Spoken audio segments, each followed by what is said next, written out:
I am not triggered about the election in the U.S., but how can I be present with what's happening so that I can milk it, or I don't want outcome. I need your advice.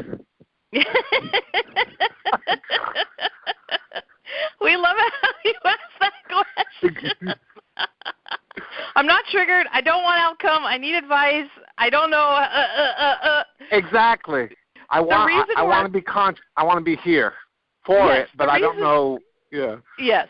The reason we're laughing at that question is because pretty much every single other person we've talked to has asked it in almost the same exact way, like, yeah, right? I don't want to say I'm triggered. I don't want to be triggered. I don't want to take sides, but oh my God, do you see the sides? I don't want to be an outcome, but holy crap, what could happen if? Yeah, it's a big deal. And it reminds us, we're just having a flashback. When Veronica was a kid, she read this book, and it was some sort of fantasy book. We think the author was Piers Anthony, and it was, some interesting thing was going on in the kingdom, and one of the young people in the book said to the wizard type something along the lines of, I wish this wasn't happening. And the wizard type said something to the effect of, you don't want to live when it's boring, do you? And there's that whole thing of, the curse of living in a boring time or whatever. So here it is, right? Sandpaper, as we always talk about. Sandpaper. And this is some pretty scratchy sandpaper, and it's rubbing up against a lot. And what's really amazing about this election cycle is it's not just, okay, we're having an election, we don't really feel strongly, or we feel strongly, whatever. There's an election going on, and a lot of stuff's going down. It's not just that, which, you've had before a million times. What it is we have an election that's bringing out the shadow. It's bringing out the hidden. It's bringing out what's not been talked about. It's bringing out what people haven't noticed or known about. It's illuminating. There's a big, bright light, and it's shining in all the corners. And part of what's going on is people are going, oh, my God, have you seen what's in the corner?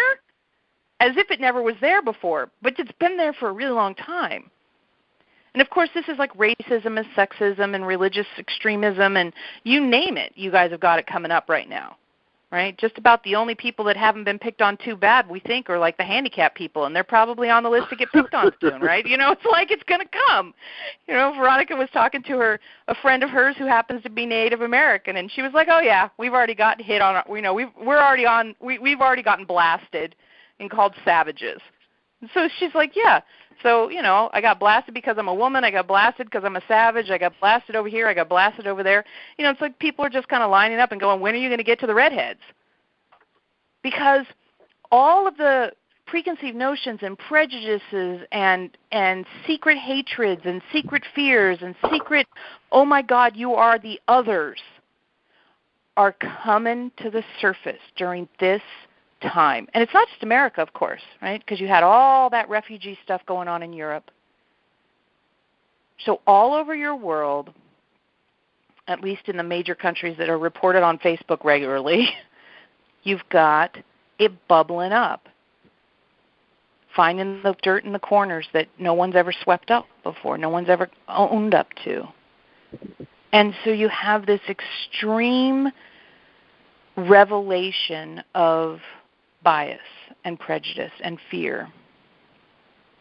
So if we don't even talk about who's going to be president in the United States, if we don't even think about Republicans and Democrats and independents and Green Party and you name all that stuff, if we just take all those labels off of it for a minute, and we let go of the outcome of who's going to be, in charge of the country for the next 4 years, if we let even go of that, just for a second, we just let that sort of float off, what we have at the core of it is people learning about the people they share this planet with, and finding a lot of places where they're the same and a lot of places where they're just enough different to make it very difficult, because it triggers the survival instinct and it triggers the fear.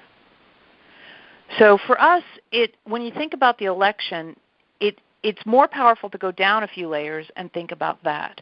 Think about the whole thing we've been talking about a lot lately is about someone who looks like an other. For some reason, Veronica's reminding us about when they build robots, they have to be really careful, because when they make the face of the robot, if it looks too lifelike, it totally freaks people out. It triggers something deep inside of you that says, you are an other. I can't trust you.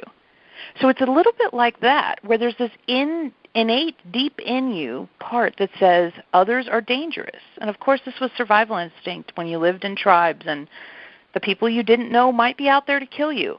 So this is not something that comes out of nowhere, but it doesn't have a real good place in today's society. And that's part of the work that we all need to do collectively, is find the place inside you where the other is difficult, and then heal that within you. And so this is true if it's your football team or your baseball team, the other team, they're the bad ones, It's true if you're a Republican and you don't like those Democrats, or vice versa. It's true if you have one color skin and another color skin is around, right? It's all of these places where, am I casting anyone else as an other?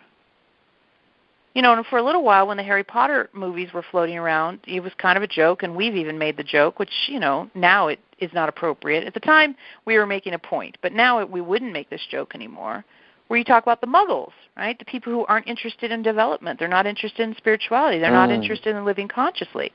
That makes them an other. We can't cast people as the other anymore, right? So we don't even get to say, oh, they're just muggles and go on with our life. No, they are sharing the planet with me. And their needs and their decisions and their fears and their wants and their desires and their hopes and their dreams affect my ability to navigate this world. Not as a victim of them, but as the reality that their behaviors are generating experiences that then you have to be a chooser in. And this, we're talking about the people who shoot and bomb and those things, It's like, yeah, they're making choices that are affecting you. And then you have to be a chooser in response to those choices they're making. Well, what if instead we went deeper than that? What is it that's causing this unrest?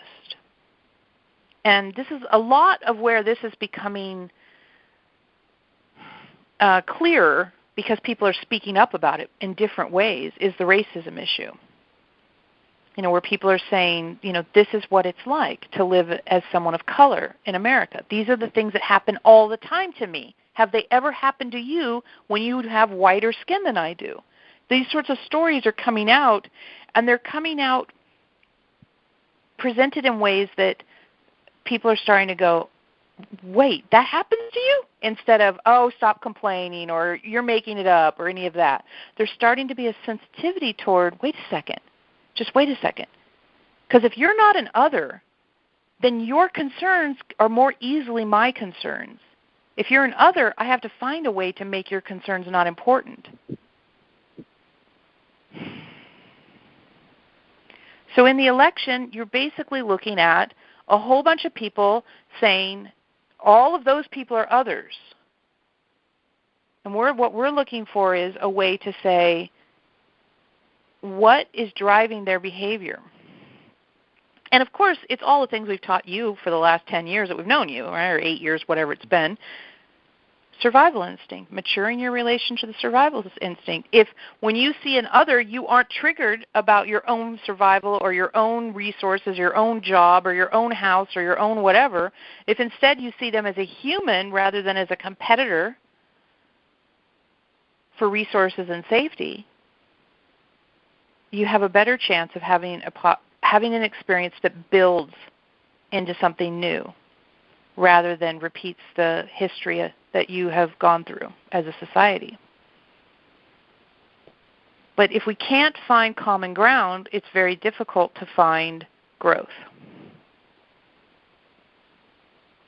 So looking for common ground. So when the election, the most shrill and weird and prejudiced and fear-based and out-of-control thing that's going on in the election, and we bet everybody would have their own example of what they think that is, right?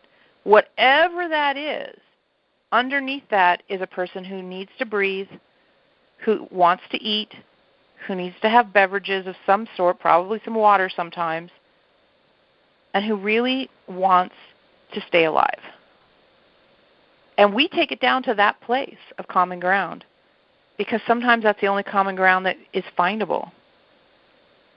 And you say, okay, I see that you want this, but and the way you're going about getting those things is making it challenging for me to feel like I'm going to get those things. So that's the place where we're at. That's where we're in negotiation. Now, is it difficult to have these kinds of conversations? Of course it is. But that doesn't mean it's impossible. What were you going to say? So if I get triggered, dive deep into how I'm getting triggered, and if I can try to heal that inside myself, that's helping the collective more. Yes. Okay. Yes. So, like, if you get triggered by something, do you have an example, or do you want us to try to dream Not one really. up? I'm trying to turn the channels when they come on. Mm-hmm. So, okay, let's just use that, right? Because we know how committed you are to living consciously, and we don't expect anybody to sit through something that they don't want to sit through. But when you turn that channel, recognize, I am saying I don't want to try to make common ground with you right now. And then say, the common ground I know we share is that we both breathe. Now, that might sound a little silly, but it's important to at least acknowledge that there's some common ground. We're both breathing, and that's all I have to offer you right now.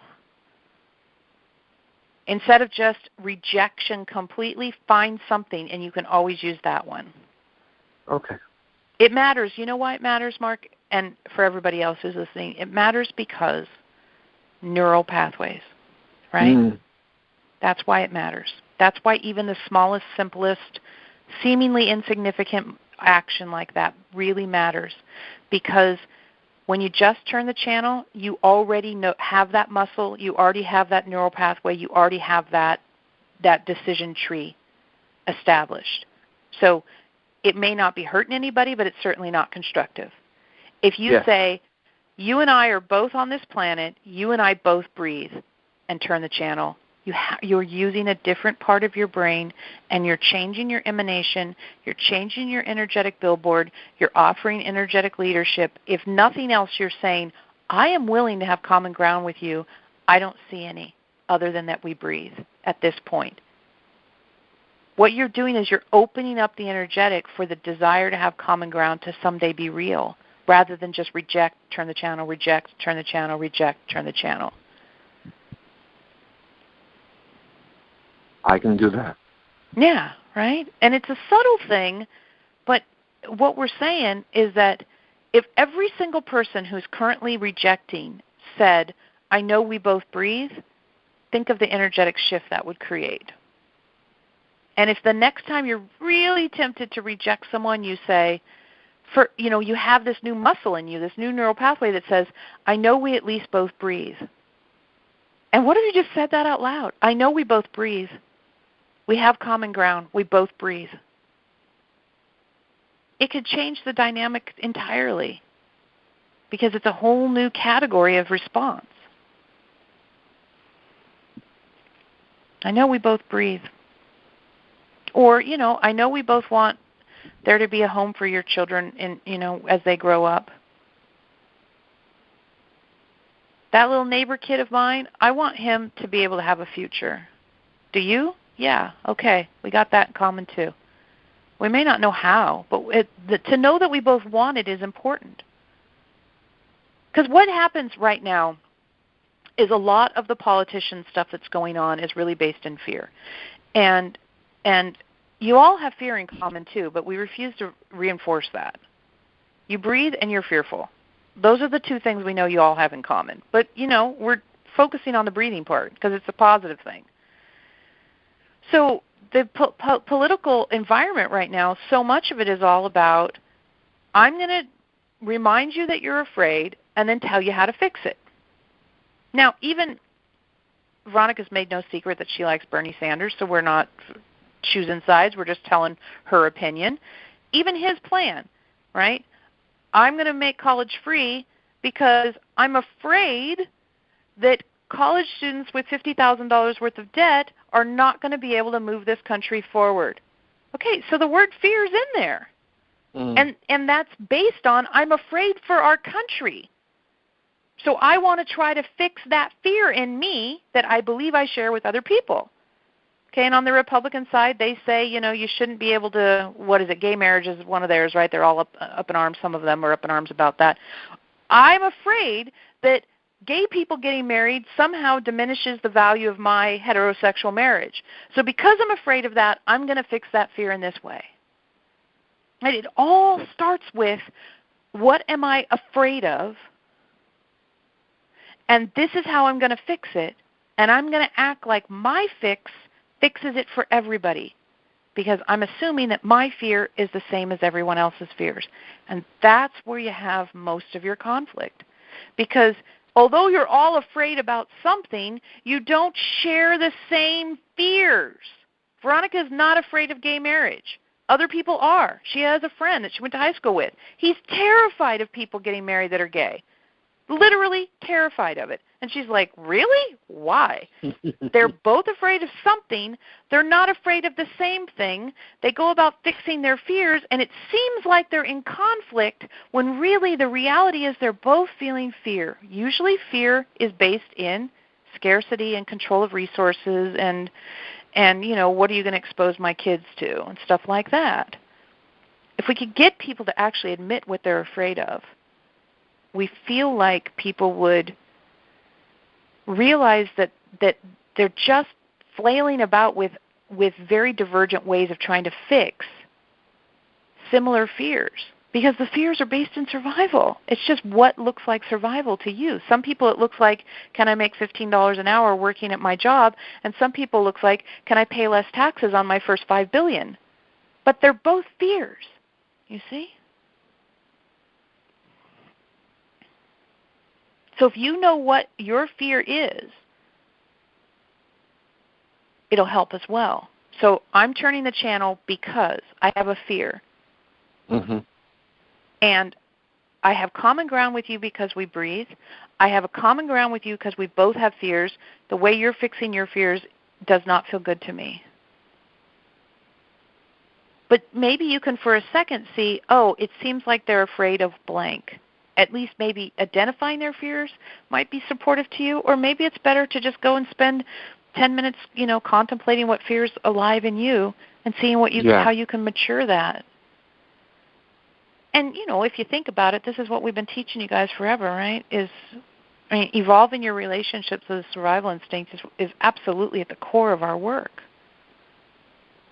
This is one of the reasons why. It's because when everybody's fixing their fears, they can get pretty loud in their fixing. And when they get loud, it can start spilling over into deeply affecting other people's lives, which is what you're seeing nowadays. Because when people fix their fears by shooting and bombing, other people get involved or get affected.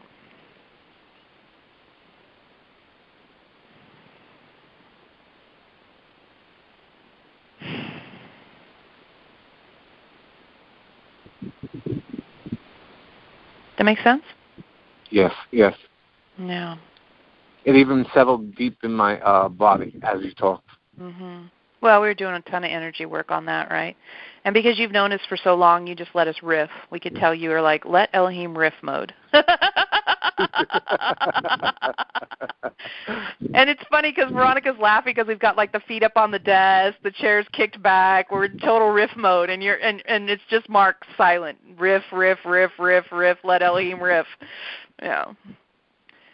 Sometimes we get someplace, if we just talk and feel through the energies of it, right? Other times it's good to have it back and forth, back and forth. It's nice to have both options. We've had 2 examples in this call, right? Yes. If we could help everyone see where their behaviors are driven by fears, it would be good. And of course that's what we've been doing, but specifically help you see when you're driven by fears. And a lot of the American politics right now, people are saying I have to choose from the lesser of 2 evils, which means I'm afraid of both, and I have to pick which one I'm less afraid of. I'm not picking someone I believe in that lessens my fears. I'm picking someone who scares me the least. You see? When it's phrased that way, I'm picking the one who scares me the least. The trouble is, they both scare me in different ways. So now I have to evaluate what those different fears are and see which one adds up to the less scary. And Veronica's pointing out, she's like, yeah, so you vote for the green candidate and you're scared that then your vote got, you didn't put your vote in the right place, right? It's just a fear factory. And I think that's why I was switching the channels. I didn't want to do it that way, but I knew there was another option, but I didn't know what it was. Yeah. So instead of that, which one do I at least have the most in common with? That's how Veronica's always voted. Okay. She's voted by the one I have the most in common with. Or the way she did it when Obama was running is let's see, he was for reproductive freedom for women, gay rights, and health care. And those three things mattered to her. And so she said, look, I don't ever expect to agree with anybody about everything. And I certainly don't ever imagine that a president will represent all of the things that are important to me. But those three things are really important to me. And because those three things are really important to me, and this person is consistently saying they're really important to him, I'm going to give him my vote. So that's the way she did it, and it felt good to her. And now it's a little harder to do that for her this year if it ends up being Hillary and Trump, because she doesn't really feel a lot in common with either one of them. So she's going to have to work on that one. If it ends up being something else, then who knows what's going to happen. That's why the tool, what is, it kind of fell into that. I don't want to be in denial anymore. This is what's happening. Yeah. I need to, Yeah, right. You can't stick your head in the sand and pretend that you don't live in the country where out of 300 million people, these are the two that are the front runners. You can't pretend that's not happening, because it is. And some people are like, well, I just won't vote. Great, then that's your vote. You've just reduced the voting population. So other people are going to end up deciding. That's what you've decided, is that someone else gets to decide. Okay, that's a vote. It's a legitimate vote, but that's what you're voting for. Just don't pretend you're not. Right? The what is about the voting is really loud. And again, this is my first choice, that we have this kind of like convoluted system going on right now. Well, hello, because look at all the byproducts of the light of consciousness getting shined. So we've got super high awareness about voting irregularities, super high awareness about people of color being having difficult times accessing the voting system, super high awareness about, some of the stuff that's going on with the police and some of the stuff that's going on with the military. It's like the level of awareness has shot up. Okay, well, that's a good thing to have as your first choice. The level of awareness has shot up. That's a good thing long term. It's rough right now because people are going, really? Like Veronica said, she never knew she was proud to be an American until she sort of stopped being proud to be an American. Then she was like, wow, I didn't ever know I felt that way until I stopped. It's hard for her to feel proud to be an American right now because it's not looking like how she would want it to look. Okay, well then that's an opportunity, isn't it?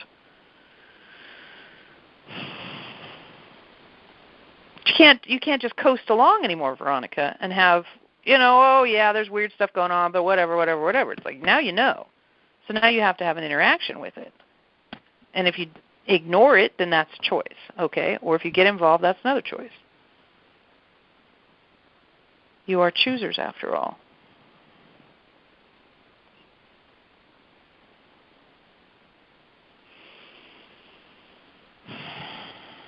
More and more responsibility. If we talk about level 7 and it's all me, right? Mm-hmm. All the ways that me as humanity are represented. Becoming more and more and more aware of all the ways that me as humanity is out there. This is the Facebook thing. More and more and more examples of how people are living, what they're being exposed to, what they're experiencing. More and more and more and more and more.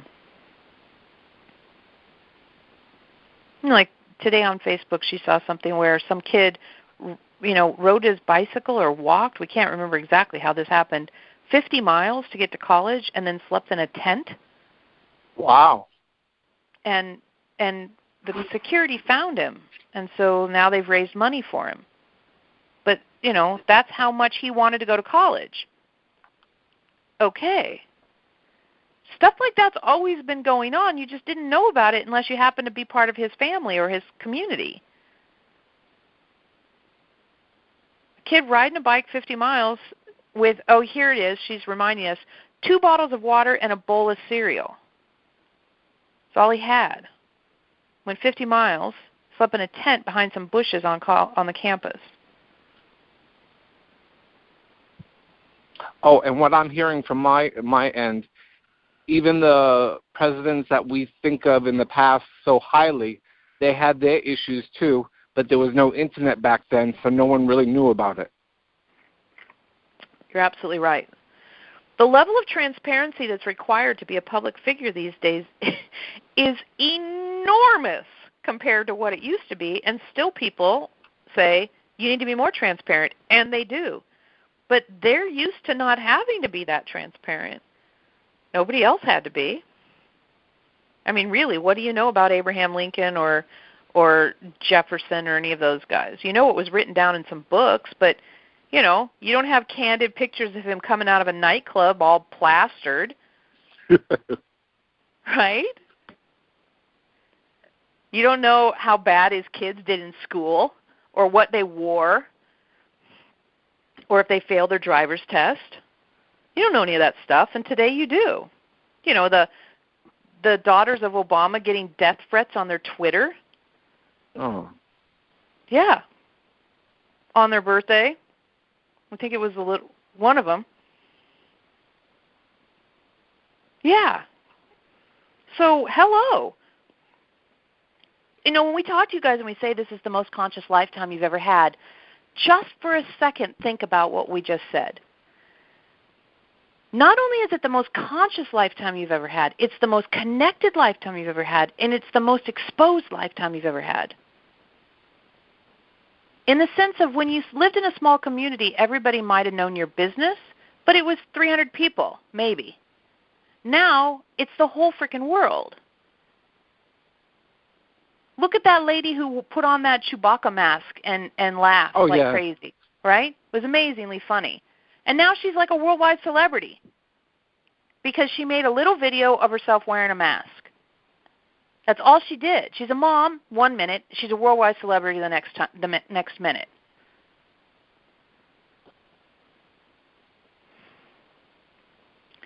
So you're in the most conscious lifetime you've ever had. You're in the most exposed lifetime you've ever had. You're in the most connected lifetime you've ever had. And you're in the lifetime that has the most responsibility you've ever had, as well as the most independence you've ever been able to have, the most affluence. Even people who are not what you would call wealthy still are more affluent than, where you have to walk 5 miles to get water and you cook your food over a fire. So you don't know it. We're sure of this. Y'all, all y'all, do not know how profoundly expansive, unique, powerful this incarnation is. You don't have the benefit of any perspective. That's why we always remind you of this. You lack perspective on it because your nose is in the middle of it. But if you were able to step back for 1 second and just go, oh my God, the difference between this lifetime and even my grandparents' life. Not to mention 6 or 7 generations back. And because it just keeps going, it just keeps speeding up. Like, let's talk about this Pokemon Go game, right? One, Veronica and we love to say Pokemon, so it's fun to talk. We just like saying, we're not even sure we say it right. We don't care. Pokemon is a way to say it because it's the funnest way. So, you got this Pokemon game going on. And we know people have strong opinions about it one way or the other, and we're not trying to make any kind of overall statement. Veronica couldn't even figure out how to download it onto her phone. So there you go, right? That's all we know. We haven't even played the game. But here's the thing. One day, you had a world without Pokemon Go. The next day, you have Pokemon Go, and people are running around the countryside playing this game. Not 2 people, not 1,000 people, tons of people. And they're running around the countryside, meeting each other, crashing their cars, falling off cliffs. Well, all that stuff's going on. Yeah, we know. That's what's happening too. But they're out in the world connecting with each other. Now, all these people, a huge percentage of them were at home playing games the day before. Now they're out running around in the world, meeting each other, figuring out how do you fix your fears. How are you the other but you're not dangerous? In our language, that's what we see happening. Now, you have before and after Pokemon Go. Just that alone would be a lot. But that's just a titch, just a little teeny blip on the radar of transformation that you guys have got going on. That's just one thing.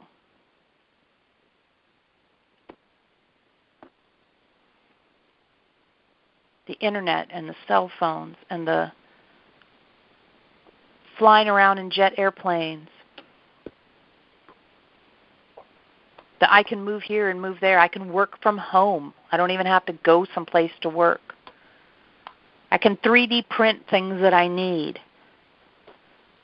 I can have stuff shipped to me overnight. Pretty soon they're going to deliver it with drones. Now you have drones. It doesn't even have to be for delivery. They fly around and take pictures of stuff. You can have one. They're not even expensive. Think of that. You've got cars that run on electricity.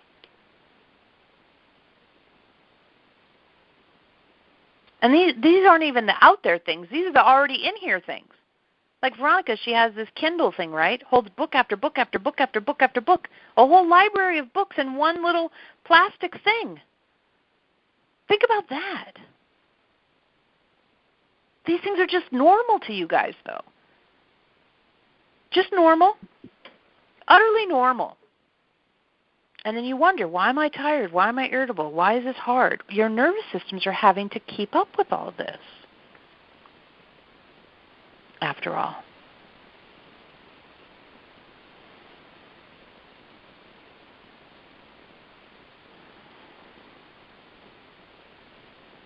And it's the first lifetime, too, we're making our own tribe. It's not the tribe we're born into. It's not the country we're born into. We can, the internet, we can make our own tribe, like your retreat page. Exactly. Your family can be chosen. It's not based only on where you're born. And this is why, you know, people talk about like transgenders going on. And we talked earlier about gay marriage and people who pierce themselves and tattoo themselves and do all this stuff, right, and have a lot of this independent sort of behavior. Well, a lot of that comes from the freedom of creating your own tribe. If you grow up with the same 300 people and you know them all your whole life, it's very, very easy to be locked into a certain way of interacting with the world, reinforced by your surroundings. But if all of a sudden you have more liberation, then the human being creative can be extended. The range within which you are allowed to be creative can be extended, expanded.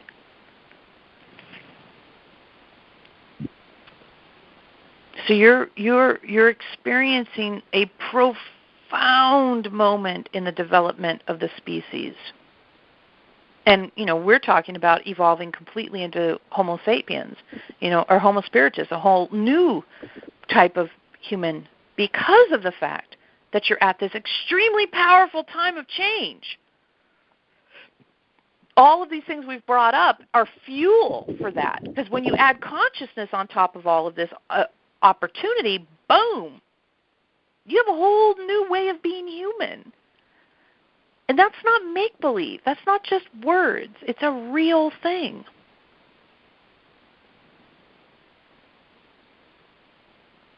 You've never had this opportunity before, and you've got it now, so let's seize it together. Let's seize it together.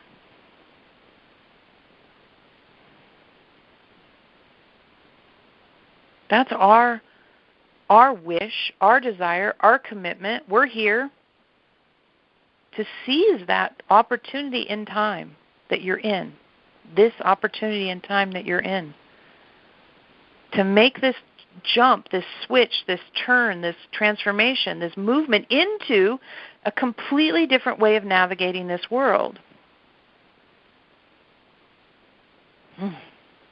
We think it's extraordinary. And we are committed to helping you with it. Thank you, Mark, very much for helping us with that. Thank you very, very much, everyone else, for joining us. We think that's plenty for today, and we really appreciated your contributions and being here for that. That's a conversation that we haven't really had publicly, and we covered lots of topics, and we're very happy to have had that opportunity. So we're going to allow Veronica to come back in to say goodbye to you. Thank you, everyone. Hang on.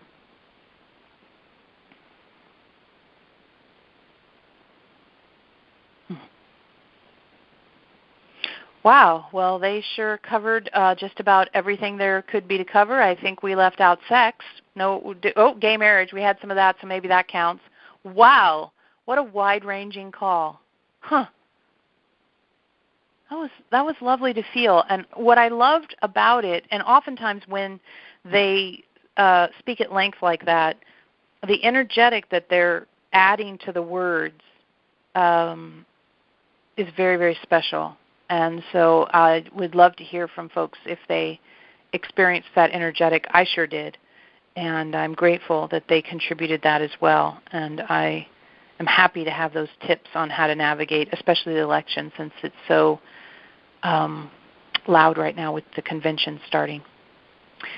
So thank you, everyone. Thank you very, very much. I sure appreciate your time, and we'll be in touch. If you haven't joined the Facebook group yet, please do. Just search for Connect with Elohim on Facebook. Many blessings. Bye-bye.